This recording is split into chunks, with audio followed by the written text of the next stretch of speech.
Estava esperando você aqui para este novo estudo, esse novo capítulo desta nova carta do apóstolo Paulo, Colossenses. Que bom que você está aí. O programa Reavivados por Sua Palavra não teria razão se você não estivesse aí para estudarmos juntos. Então, obrigado pela sua audiência. Você que está aí todos os dias, ouve o programa no carro, em casa com a família, através da TV Novo Tempo, todos os dias de domingo a sexta às 7 da manhã e sábado às 5h30. Também nos ouve e vê através do YouTube, no nosso canal Reavivados por Sua Palavra NT.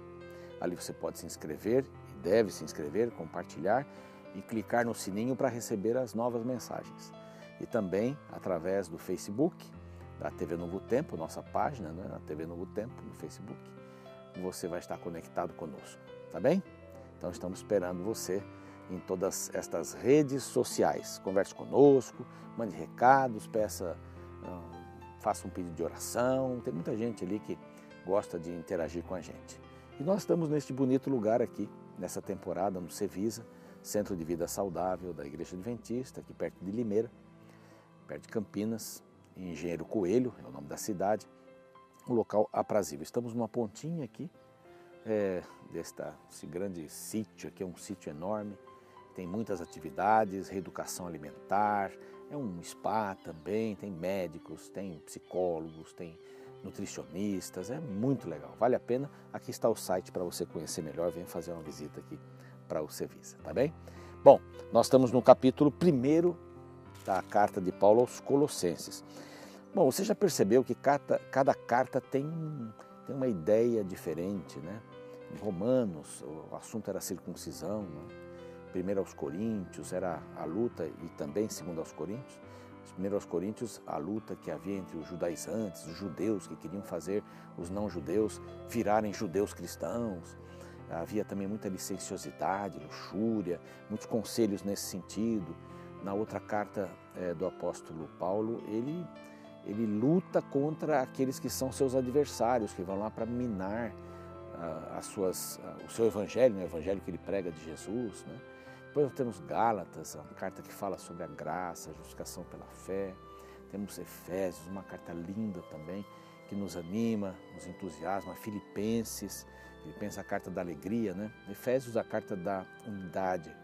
Paulo fala sobre a unidade. Estou fazendo uma recapitulação aqui para você. E Filipenses, que é uma carta da alegria, que é a minha carta predileta. Eu gosto muito desses temas que Paulo apresenta ali. Nós terminamos ontem, e vamos começar hoje Colossenses. Colossenses é bem diferente. Colossenses, ou Colosso, foi uma cidade extremamente comercial, rota para vários lugares, tinha lá um comércio grande, tinha gente que parava lá, era turística, tinha um movimento muito grande, havia vários judeus ali também. No ano 65 havia, creio em alguns, mais de 10 mil judeus ali. No ano 200 a.C. ela teve o seu apogeu, ela foi maravilhosa e tal. E no ano 65 ela passou por um grande terremoto. As cidades ao seu redor foram reconstruídas e ela não. Então era uma cidade abandonada. Mas havia pessoas que moravam ali, havia judeus que se converteram ao cristianismo, havia também gentios, pessoas que não eram judias, que se converteram ao cristianismo. Paulo mandava mensagens para eles, ou mandou essa mensagem aqui para eles. Desculpe.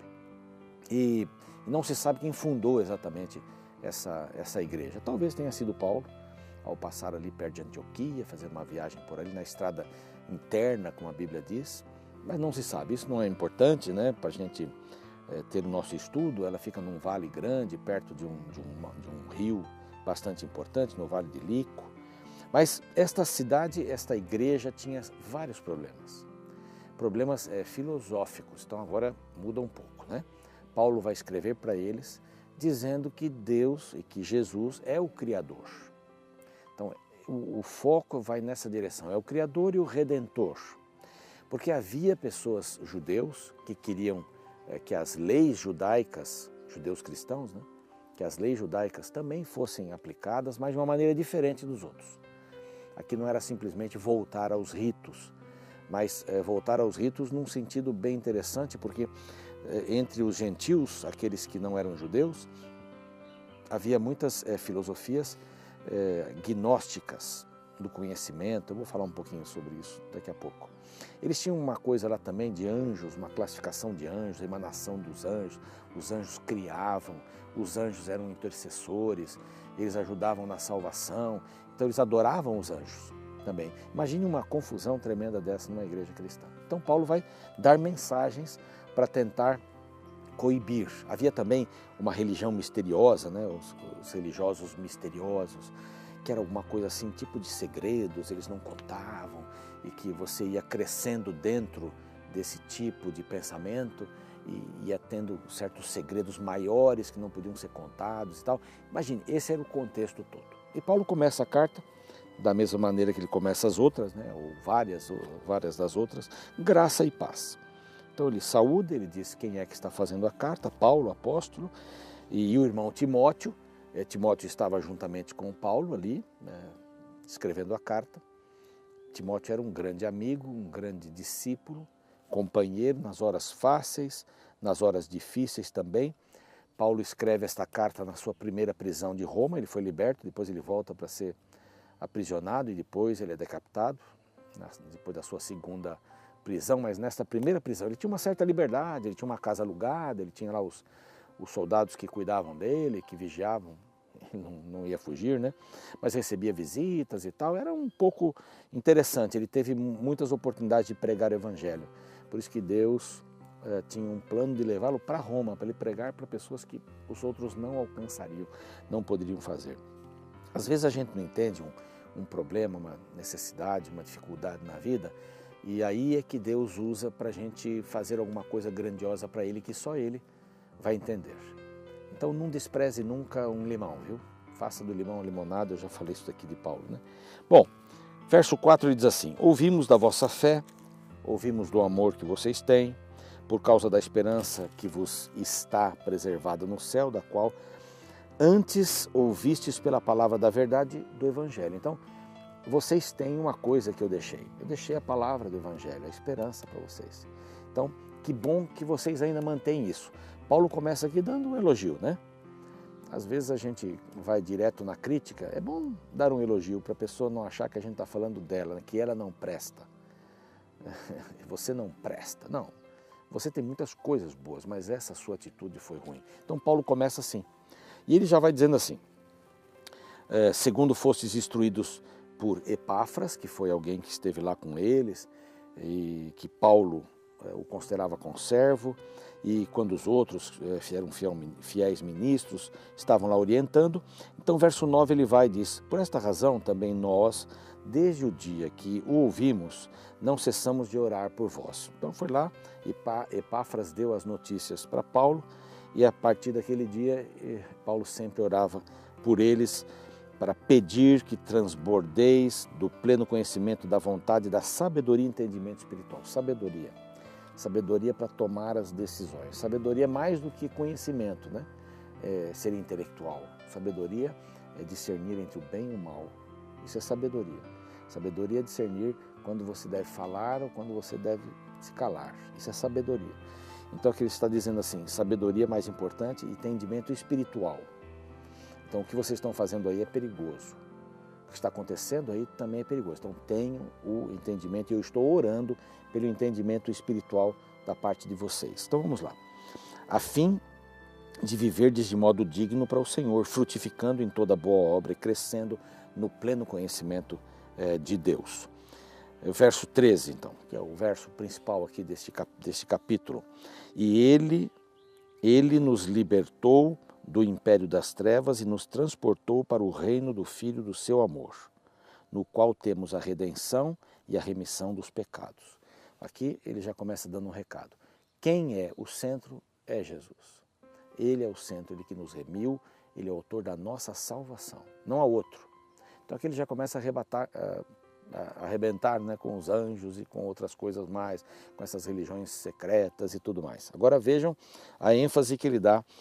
Este é a imagem de Deus, do Deus invisível, Jesus, o primogênito de toda a criação, não porque ele foi criado primeiro, mas aqui é no sentido do privilégio de um primogênito, dos benefícios de ser um primogênito, pois nele foram criadas todas as coisas, não através dos anjos, nos céus e sobre a terra, visíveis e invisíveis, sejam tronos, sejam soberanias, principados, quer potestades. Aqui estão esses poderes, né? Tudo foi criado por meio dele e para ele. Ele é antes de todas as coisas. Nele tudo subsiste. Ele é a cabeça do corpo da igreja, o princípio, o primogênito entre os mortos. Ele é tudo. Ele é a pessoa mais importante para que em todas as coisas ter primazia, porque aprove a Deus que nele residisse toda a plenitude. Aí ele fala da cruz e verso 22 ele diz assim: agora, porém, vos reconciliou no corpo da sua carne mediante a sua morte. A morte dele fez com que você deixasse a carne e vivesse espiritualmente, para apresentar-vos perante ele santos, no plural, inculpáveis e irrepreensíveis. Se é que permaneceis na fé, alicerçados e firmes, não vos deixando afastar da esperança do Evangelho. Aqui é praticamente o que o livro quer dizer, não é? Olha, em Deus escolheu Jesus, e Ele é o centro. Ele é a relação com o ser humano, Ele se tornou homem. Ele é o Criador. Sem Ele as coisas não existiriam. Ele é o centro de tudo. Não há anjos, não há coisas, potestades que ficam escondidas. Vamos ver no capítulo 2 mais alguma coisa muito interessante sobre isso, sobre astrologia e tudo mais. Mas nele estão todas as coisas. Você quer se apegar a Deus? Vai se apegar a quem é o centro de todas as coisas. Não se apegue a outro poder que não seja o poder de Jesus Cristo, que salva, que liberta. Vamos orar? Pai bondoso, que não tenhamos medo de nada, a não ser de nos afastarmos de Jesus, que é o centro de todas as coisas. Queremos estar nele, viver por ele. Ele é o autor da nossa salvação. Queremos aceitá-lo como melhor amigo, queremos aceitá-lo como primeiro, primogênito em nossa vida. Em nome dele, te agradecemos. Amém. Bom, já chegamos ao final do programa. Espero você para o nosso próximo encontro. Vamos estudar o capítulo 2 de Colossenses. Um abraço.